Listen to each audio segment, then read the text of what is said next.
আরামের বিছানায় বসে আল্লাহর জিকির করার ফজিলত। হজরত আবু সাঈদ খুদরি রাদিয়াল্লাহু তাআলা আনহু থেকে বর্ণিত, রাসূলুল্লাহ সাল্লাল্লাহু আলাইহি ওয়াসাল্লাম বলেছেন, এমন বহু লোক রয়েছে যারা দুনিয়াতে আরামদায়ক বিছানায় আল্লাহ পাকের জিকির করে থাকেন। আল্লাহ তাআলা তাদেরকে জান্নাতের উচ্চ স্তরে পৌঁছে দেন। সুবহানাল্লাহ। দুনিয়াতে কষ্ট ভোগ করা, দুঃখ যাতনা সহ্য করা আখিরাতে উচ্চ মর্যাদা লাভের কারণ হয়। দুনিয়াতে দিনী কাজে যতই কষ্ট সহ্য করবে ততই উচ্চ মর্যাদাসমূহের হকদার হইবে। কিন্তু আল্লাহ পাকের মোবারক জিকিরের বরকত এই যে, আরামের সহিত নরম বিছানায় বসিয়াও যদি কেহ জিকির করে, তবু আখিরাতে এই জিকির তাহার মর্যাদা বৃদ্ধির কারণ হয়। নবী করিম সাল্লাল্লাহু আলাইহি ওয়াসাল্লাম এরশাদ ফরমায়াছেন, যদি তোমরা সব সময় জিকিরের মধ্যে মশগুল থাকো, তবে ফেরেশতাগণ তোমাদের বিছানার উপর ও পথের মধ্যে তোমাদের সহিত মুসাফা করিতে শুরু করিবে। সুবহানাল্লাহ।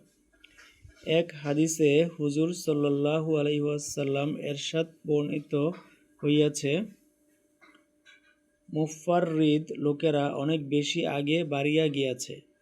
সাহাবায়ে কেরাম রাদিয়াল্লাহু তাআলা আনহু আরজ করিলেন, মুফাররিদ কাহারা? হুজুর সাল্লাল্লাহু আলাইহি ওয়াসাল্লাম এরশাদ ফরমাইলেন, যাহারা পাগল পাড়ার ন্যায় আল্লাহর জিকির মশগুল হয়। এই হাদিসের কারণে সুফিগণ লিখিয়াছেন, বাদশাহ ও আমিরগণকে আল্লাহর জিকির হইতে বিরত রাখা উচিত নয়, কেননা তাহারা উহার কারণে উচ্চ মর্যাদা লাভ করিতে পারিবে। হজরত আবু দারদা রাদিয়াল্লাহু তাআলা আনহু বলেন, তুমি তোমার সুখের সময়গুলিতে আল্লাহ তাআলার জিকির করো, তোমার দুঃখের সময় কাজে আসিবে।